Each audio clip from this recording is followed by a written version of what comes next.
esta segunda sesión de los trabajos de investigación en el marco del Congreso Colombiano de Pediatría. En este caso vamos a iniciar con el bloque A de la categoría 2 de los trabajos de investigación, que corresponde a los reportes y series de caso. Les doy una corto resumen de cómo va a ser la metodología. Cada uno de los expositores tiene 5 minutos para presentarnos su caso clínico. Vamos a hacer una serie de 5 presentaciones seguidas y abrimos un espacio de 10 minutos para preguntas de los jurados que nos están acompañando. Les recuerdo a cada uno de los expositores, por favor, ser muy puntuales con el tiempo y vamos a dar inicio a esta sesión en el mismo orden en el que se les envió la programación. Iniciamos con la doctora Karen Ladino, con su trabajo Absceso hepático polimicrobiano en pediatría. Doctora Karen, por favor, mientras estemos presentando, cada uno enciende su cámara, van montando sus presentaciones, por favor, y el siguiente en lista se va preparando con la presentación. Doctora Karen, por favor, probamos sonido y el escenario es suyo. Buenas tardes. No me deja compartir la pantalla. Ok, entonces ya te la coloco. Ya la comparto. Listo.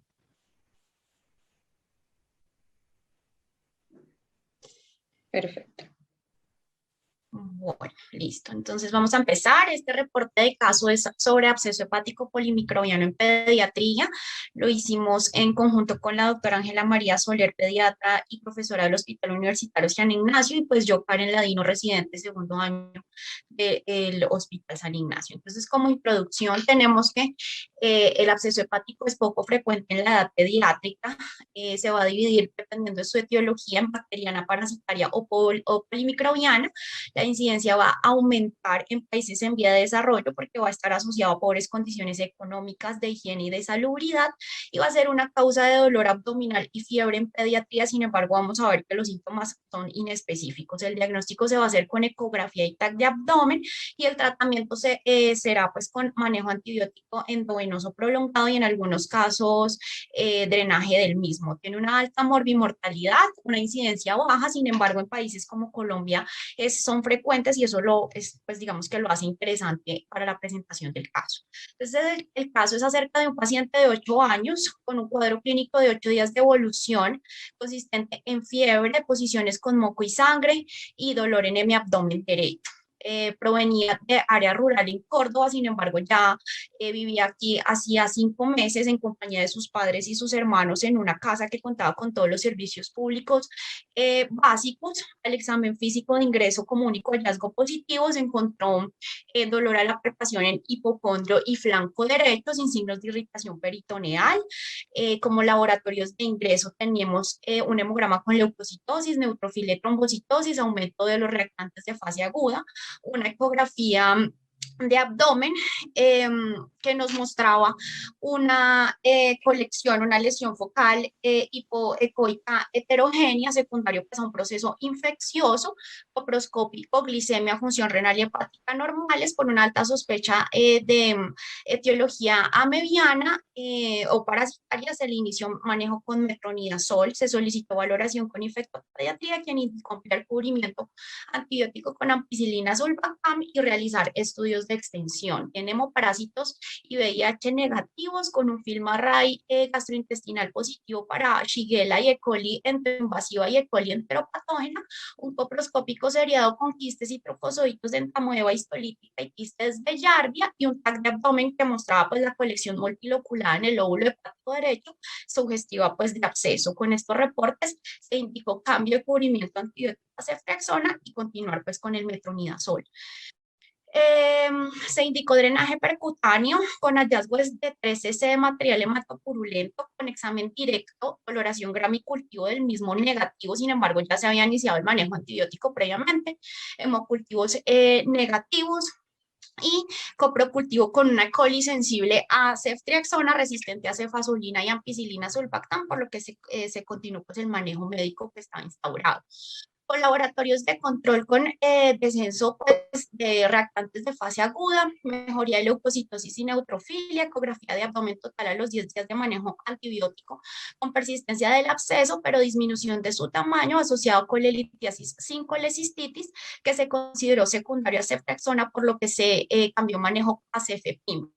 Posteriormente presentó disminución del tamaño del absceso, mejoría clínica y paraclínica, por lo que completó manejo antibiótico por 26 días, endovenoso y se dio egreso. Entonces, para la discusión tenemos que el absceso hepático es poco frecuente en la edad pediátrica, la presentación va a Un depender de minuto, su doctora. biología, parasitaria en países en vía de desarrollo y piógena en países pues, desarrollados. Y polimicrobiana pues va a ser muy poco frecuente, más asociado pues a complicaciones como apendicitis o peritonitis, se va a clasificar en único o múltiple.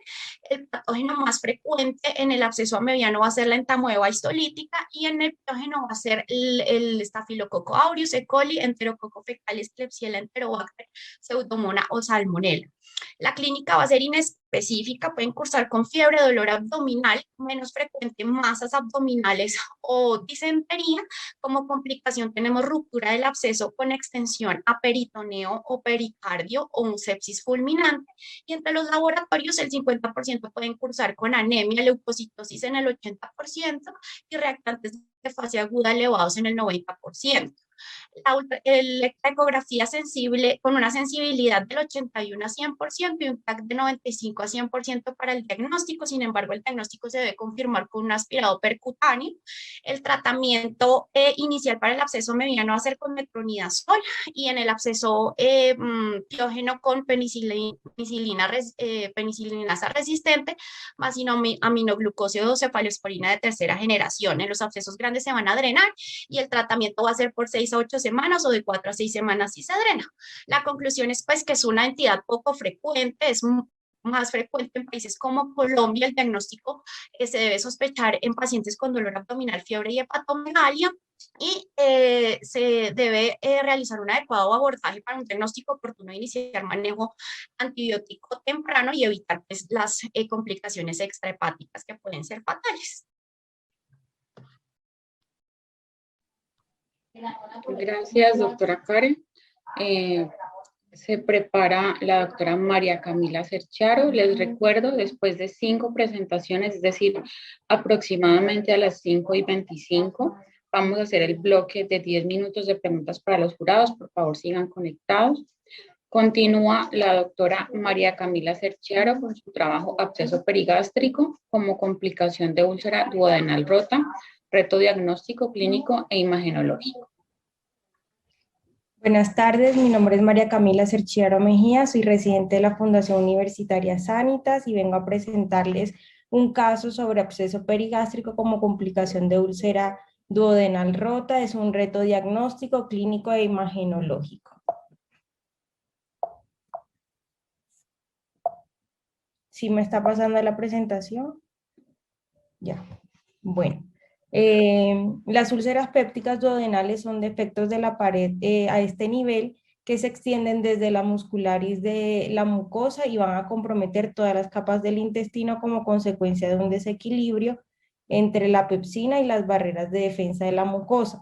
Aunque esta patología es poco común en la edad pediátrica, debemos conocer las características clínicas dada la importancia de sus complicaciones, sobre todo que se pueden encontrar entre un 2 a un 14%.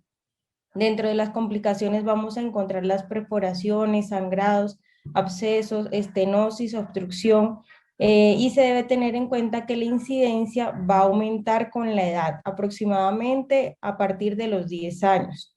Tiene una prevalencia alrededor del 5%, con una mortalidad que va desde el 1% hasta el 20%, y esta aumenta proporcional al tiempo del diagnóstico y puede alcanzar hasta un 90%. Por esto es importante tener clara la clínica y sospecharlo. Les comento el caso, es una paciente femenina de 14 años con antecedente de síndrome de Down, corrección quirúrgica de una atresia duodenal en el periodo neonatal. Ella consulta a urgencias por un cuadro de 2 días de evolución de dolor abdominal que inicia en epigastrio y posteriormente se irradia a fosa ilíaca derecha con una intensidad de 4/10, sin otro síntoma asociado.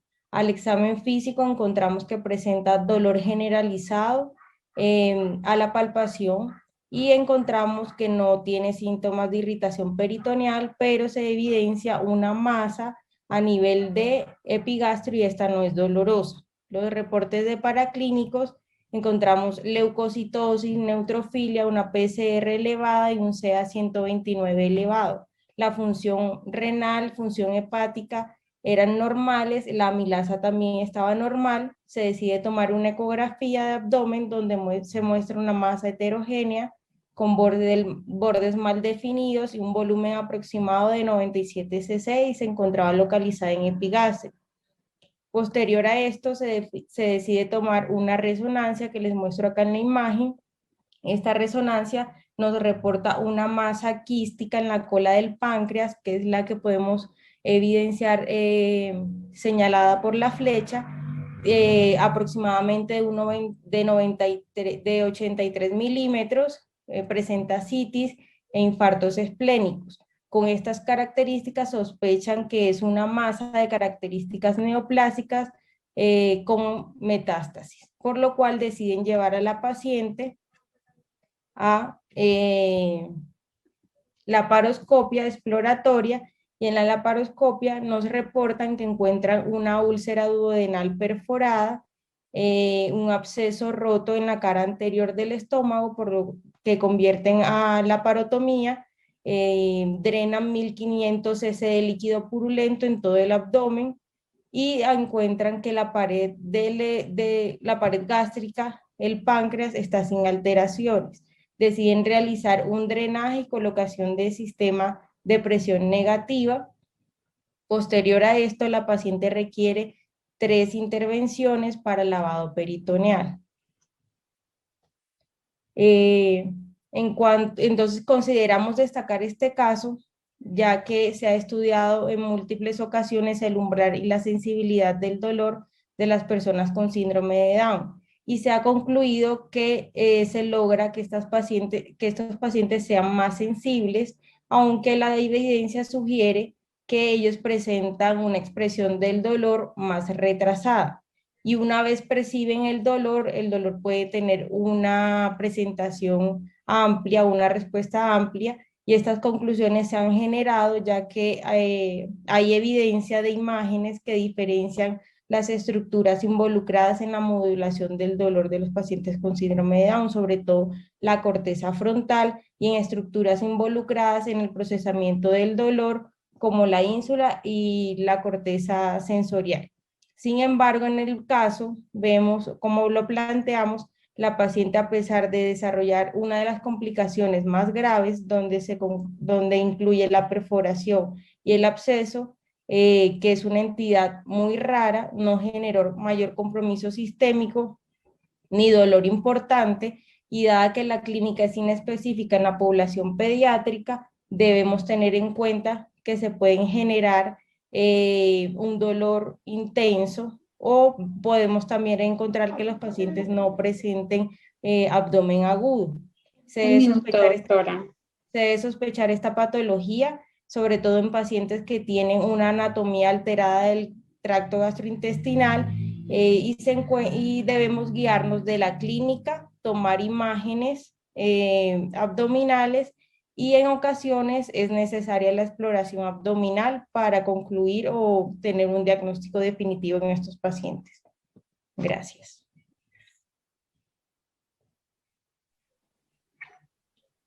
Muchas gracias, doctora María Camila. Damos continuidad con acalvaria y ano no perforado, una malformación extremadamente rara, presentado por el doctor Héctor Erazo. Mientras el doctor va montando sus diapositivas, les recuerdo, tenemos 5 minutos para cada presentación, por cuestiones de alcanzar con todos en el tiempo que corresponde, y después vamos a hacer una sesión de 10 minutos de preguntas cuando hayamos alcanzado las 5 presentaciones. Doctor Héctor. Bueno, buenas tardes. Mi nombre es Héctor Erazo, médico de la Fundación Hospital San Pedro. El día de hoy voy a hablar acerca del reporte de un caso, acalvaria, una malformación extremadamente rara, El caso se hace en compañía del doctor Gabriel del Castillo, neonatólogo.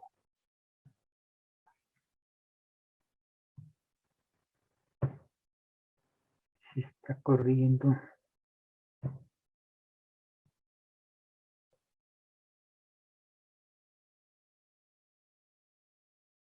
Muy rara, caracterizada por la ausencia de huesos planos de la calota craneana, piel, músculo y dura madre, con evidencia de huesos de la base de cráneo y huesos de la cara, como podemos observar en este tag de cráneo con reconstrucción 3D. Se puede acompañar de otras malformaciones, tanto del sistema nervioso central como por fuera del sistema nervioso central, y tiene una incidencia de 1 por cada 1.000.000 de recién nacidos vivos. Bueno, el objetivo de nuestro caso es hacer una descripción de un caso de acalvaria con una asociación de una malformación fuera del sistema nervioso central, una malformación anorrectal, un ano imperforado, la cual en la literatura consultada no encontramos una asociación, no encontramos esta asociación. Bueno, dentro de la justificación encontramos que la calvaria es una malformación muy rara y fatal, pero hay casos en los cuales se encuentra una sobrevida a corto plazo, en donde en la revisión de la literatura se encuentra que en todos los casos el manejo es de soporte y un manejo conservador de las malformaciones asociadas, pero a largo plazo no se encontró que haya una discusión acerca del manejo por la poca cantidad de casos reportados. Dentro de la literatura consultada tampoco encontramos la asociación de acalvaria con malformación anorrectal tipo ano imperforado, y tampoco encontramos casos de acalvaria reportados en la literatura colombiana. Bueno, dentro del reporte de nuestro caso se trata de una recién nacida a término, producto de un parto por cesárea previa, madre secunda y gestante de 18 años. Obtenemos una recién nacida con un Apgar de 4/10, requirió maniobras de reanimación avanzada, con un Apgar de 7/10 a los 5 minutos. Al examen físico se encontró, como observamos en la imagen, una ausencia de huesos planos de la calota craneana, ausencia de piel y ausencia de músculo, con exposición de tejido encefálico cubierto por meninges. A nivel genitourinario se encontró malformación anorrectal. Dentro del examen físico adicional encontramos un peso de 2.630 gramos, una talla de 49 centímetros y un perímetro cefálico de 36 centímetros. Dentro de los antecedentes de importancia nos encontraron exposición de la madre ni a tóxicos ni a teratogénicos, madre de 18 años, padres no consanguíneos y pobres controles prenatales.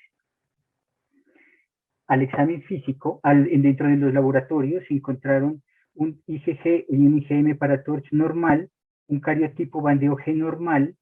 Dentro de las ecografías se tomó ecografía abdominal y ecografía renal, las cuales fueron normales, y una TAC con reconstrucción 3D de esos planos de la calota craneana con evidencia de base de cráneo y huesos de la cara. Adicionalmente se encontró una agenesia de cuerpo calloso. La paciente fallece al segundo día de vida. Dentro de la discusión encontramos que la calvaria tiene una etiopatogenia desconocida, sin una predisposición genética ni alteraciones cromosómicas. Se considera que es una alteración la cual ocurre entre la 4ª y 5ª semana de gestación, en donde hay una alteración en la migración mesenquimal, la cual ocurre por debajo del ectodermo, encargada de la formación tanto de la piel, del músculo y del hueso, con un ectodermo encargado del desarrollo del sistema nervioso central. Esta migración, al afectarse esta migración, hay una alteración en el desarrollo de estas estructuras, tanto parcial o total, con unos derivados ectodérmicos normales, dentro o con una ubicación normal. Adicionalmente, se pueden encontrar otras malformaciones fuera del sistema nervioso central, como son banda amniótica, labio y paladar hendido, malformaciones renales y malformaciones cardíacas, y otras dentro del sistema nervioso central, como holoprosencefalia, polimicrogiria e hidrocefalia. Y en nuestro caso, malformación anorrectal, la cual no se encontraba en la literatura consultada. Dentro de las conclusiones podemos decir que la calvaria es una malformación congénita muy rara, en donde la gran mayoría de casos son fatales, pero los que tienen una sobrevida a corto plazo su manejo es conservador y de soporte de las malformaciones asociadas, pero el manejo a largo plazo es el que aún todavía se encuentra sin discutir y en donde el diagnóstico antenatal es extremadamente importante para disminuir la morbimortalidad y disminuir los casos de desarrollar alteraciones neurológicas severas como retraso mental y discapacidad, que fueron las que se encontraron en los 2 únicos casos de sobrevida, que fueron los que se encontraron en la literatura consultada. Muchas gracias. Muchas gracias, doctor Héctor. Continuamos entonces con el caso aneurisma ventricular izquierdo, diagnóstico neonatal, reporte de caso por el doctor Gabriel del Castillo. Gracias, buenas tardes. Voy a compartir mi pantalla.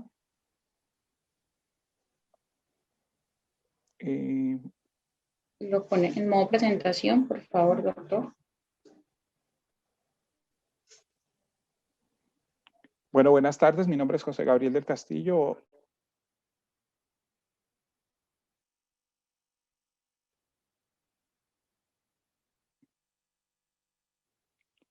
Buenas tardes, mi nombre es Gabriel del Castillo y voy a presentar el caso de aneurisma ventricular izquierdo, un diagnóstico neonatal.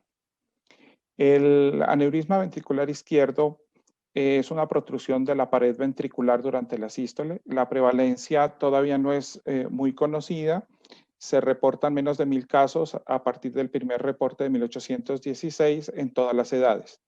La etiología no es todavía muy clara, pero se piensa que ocurre por una isquemia durante el desarrollo de la embriogénesis del tejido cardíaco. Esto porque se ha encontrado en más del 90% de los casos en esta pared ventricular un reemplazo del tejido muscular por tejido conectivo fibroso. Y esto lleva a que ese ventrículo tenga una agenesia o una hipoquinesia con protrusión asincrónica durante la sístole. El caso que les presentamos es una bebé de una mamá de 38 años de segundo embarazo con controles prenatales. Presentó una infección urinaria hacia la 10ª semana de vida, tratada con cefalexina sin más complicaciones, y hacia la semana 23 la madre presenta síntomas gripales con anosmia y disgeusia y se le toma una PCR para SARS-CoV-2 hacia el 10º día post inicio de los síntomas, la cual fue negativa. Una ecografía de detalle fue tomada a las 27 semanas de gestación que mostró una ectasia pielocalicial izquierda sin reportarse ninguna alteración a nivel cardíaco. La bebé nace a las 39 semanas, un parto sin complicaciones, con adecuada adaptación neonatal, un peso de 3.170. Y durante el examen neonatal se encuentra una arritmia cardíaca y un soplo cardíaco, por lo cual se ingresa a la unidad de cuidado intensivo. Y también se encontró unas tensiones arteriales diferenciales, sobre todo en miembros superiores, amplias, y un tamizaje para cardiopatías congénitas con saturación pre y postductal que fue normal. Se le toma un primer electrocardiograma que muestra estas extrasístoles ventriculares muy frecuentes. Durante la hospitalización, la bebé presenta una taquiarritmia ventricular, una taquicardia ventricular, como se muestra en el electro de abajo. Los exámenes de laboratorio, un hemograma con leucocitosis con neutrofilia esperado para la edad, unas plaquetas normales sin anemia, unos gases venosos sin acidosis pero con un lactato levemente elevado, un proBNP elevado, una función renal normal, una función hepática normal, una TSH dentro de parámetros normales, y en el ecocardiograma encontramos un gran aneurisma basal de 22 por 18 milímetros que muestra una asincronía en el de 4 cámaras y en el eje largo. Durante la hospitalización, la paciente presentó su taquiarritmia que se maneja con amiodarona. Por la inestabilidad hemodinámica se cambia a propafenona y hidroclorotiazida. Antes del alta se le toma un holter que muestra unas extrasístoles ventriculares menores del 20% y se le dio alta con aspirina como profilaxis tromboembólica. Como conclusiones, el aneurisma ventricular es relativamente infrecuente en el diagnóstico neonatal. El 40% de los casos puede permanecer asintomático hasta la edad adulta, cuando puede debutar con taquicardias ventriculares o falla cardíaca, y puede presentarse también como complicaciones en donde están los eventos tromboembólicos, la ruptura aneurismática y la muerte súbita. La etiología todavía no es clara, pero como decíamos al principio, hay una isquemia, se hipotetiza una isquemia de la pared ventricular durante el desarrollo. En este caso también tenemos como hipótesis que la infección probable de la mama con SARS-CoV-2 podría explicar una isquemia miocárdica, pero no estamos hablando de que sea la causal. El diagnóstico durante el periodo neonatal es muy importante para darle un tratamiento oportuno y una profilaxis para evitar complicaciones. Muchas gracias.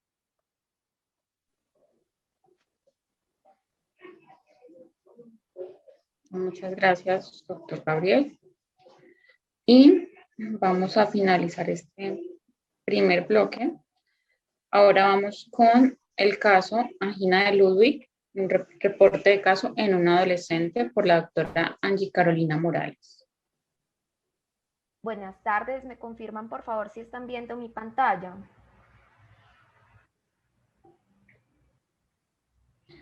Doctor Gabriel, ¿puede dejar por favor de compartir la pantalla para que la doctora Angie pueda conectarla a ella? Deme un segundito que no puedo abrir. Ya. Bueno, buenas tardes, mi nombre es Angie Carolina Morales Suárez, soy residente de tercer año de la Universidad del Quindío y hoy vengo a presentarles un reporte de caso en un adolescente de angina de Ludwig.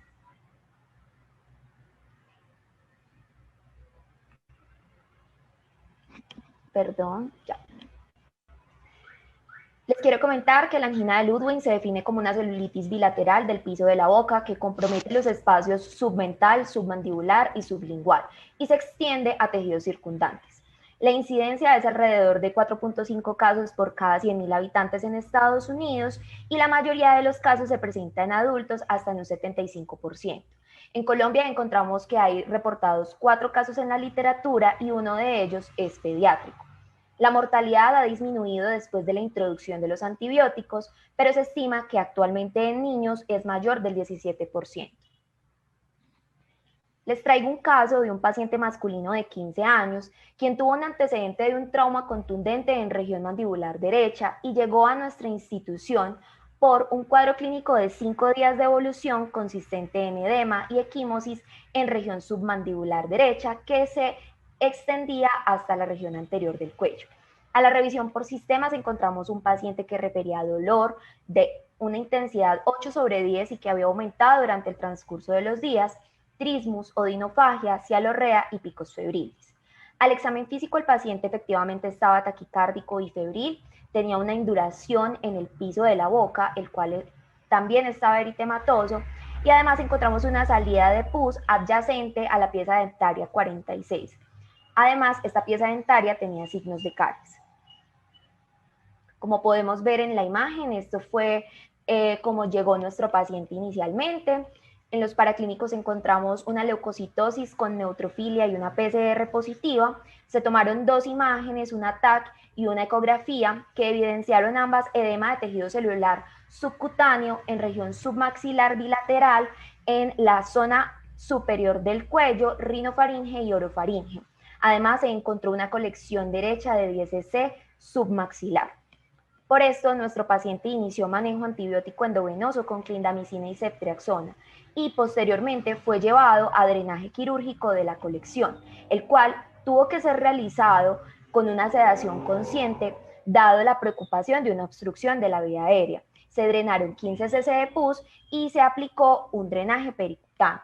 Finalmente, el paciente recibió 7 días de antibiótico endovenoso hospitalario y se le dio de alta con 3 días más de antibiótico oral, clindamicina y amoxicilina clavulanato. Así pues, les quiero comentar que el dolor es el síntoma cardinal de esta enfermedad y aumenta gradualmente. El diagnóstico es clínico y se basa en que es una celulitis de rápida progresión en el piso de la boca, es una celulitis dura, sin compromiso linfático, en que en los primeros 24 o 48 horas no va a tener presencia de abscesos, compromete los espacios submiloidoideo y sublingual y también presenta un compromiso bilateral del piso de la boca. El desencadenante en la edad pediátrica generalmente se asocia a trauma más que un foco dentario como en los adultos, y es crítico mantener la vía aérea permeable, ya que puede ser obstruida por edema orofaríngeo. Incluso se han reportado situaciones en las que se requiere un manejo quirúrgico de esta vía aérea. El inicio temprano de antibióticos es lo que me impacta en la morbimortalidad y la idea es cubrir gérmenes de la microbiota oral. Finalmente les quiero dejar unas conclusiones: que 1 de cada 4 casos de angina de Ludwig se presenta en población pediátrica. Los niños tienen mayor mortalidad que los adultos y tienen menor incidencia de que el origen de la patología sea odontogénico, aunque en nuestro caso tenía los dos factores combinados. Es una emergencia médica por el posible compromiso de la vía aérea. Las complicaciones son raras, pero pueden llegar a ser fatales si no se da un adecuado tratamiento. Estas incluyen mediastinitis, tromboflebitis de la vena yugular y una fascitis necrotizante de toda el área del piso de la boca y el cuello. Y el manejo antibiótico y el manejo quirúrgico oportunos son los que nos impactan en el pronóstico de estos pacientes. Muchísimas gracias. Muy bien, Muchas gracias, doctora Angie Carolina. Les pido, por favor, a todos los expositores que prendan sus cámaras, a los que acaban de exponer los 5 primeros trabajos. Vamos a entrar en el bloque de las preguntas. Doctora Claudia, por favor. Bueno, ¿me escuchan? Sí, doctora. Bueno, sí. Pues los felicito porque realmente compartir, atreverse a preparar un caso para presentar así en público, pues da un poco de nervios y de verdad que es grato aprender de ellos. Yo tengo una pregunta para el doctor Héctor Erazo con respecto a lo que usted revisó de su caso. Si tiene, ¿usted qué le diría que dice a los papás después de tener un bebé con este problema? ¿Usted qué recomendación le da o qué le explica a los papás con respecto a su futuro reproductivo? ¿Qué aprendió? Buenas tardes. Con respecto al caso clínico, entonces, lo que podemos decir y lo que encontramos en la bibliografía consultada fue que los pacientes, la gran mayoría, tienen un desenlace fatal. Pero el desenlace fatal se ha hecho porque hay muy poca descripción de los casos, porque el diagnóstico prenatal también es muy importante para disminuir esa morbimortalidad de esos pacientes, y porque el manejo a largo plazo todavía no ha sido discutido, ya que los únicos 2 casos que encontramos nosotros en la bibliografía son pacientes que desarrollaron alteraciones neurológicas como retraso mental y discapacidad, y todo fue asociado primero al mal manejo inicial y a que tuvieron que hacerse procedimientos como injerto de hueso, injerto de piel y craneoplastia posterior, y el paciente finalmente desarrolló gran discapacidad y retraso mental. Por eso miramos la necesidad de que se sigan consultando o se sigan hablando más de estos casos, para que se den cuenta que tampoco es tan raro los casos y que se mejore o se discuta más estos manejos tanto a corto plazo como a largo plazo. Y con respecto al futuro reproductivo de la pareja, ¿usted qué les dice? Lo que sucede es que dentro de la bibliografía consultada no encontramos que se asocie a una relación congénita o una alteración cromosómica, ni una predisposición genética. Entonces, se podría hasta el momento hablar de que ellos no tendrían complicación en otro parto, porque la predisposición genética en este caso no está dada. Listo, gracias. Y una pregunta para el doctor Castillo.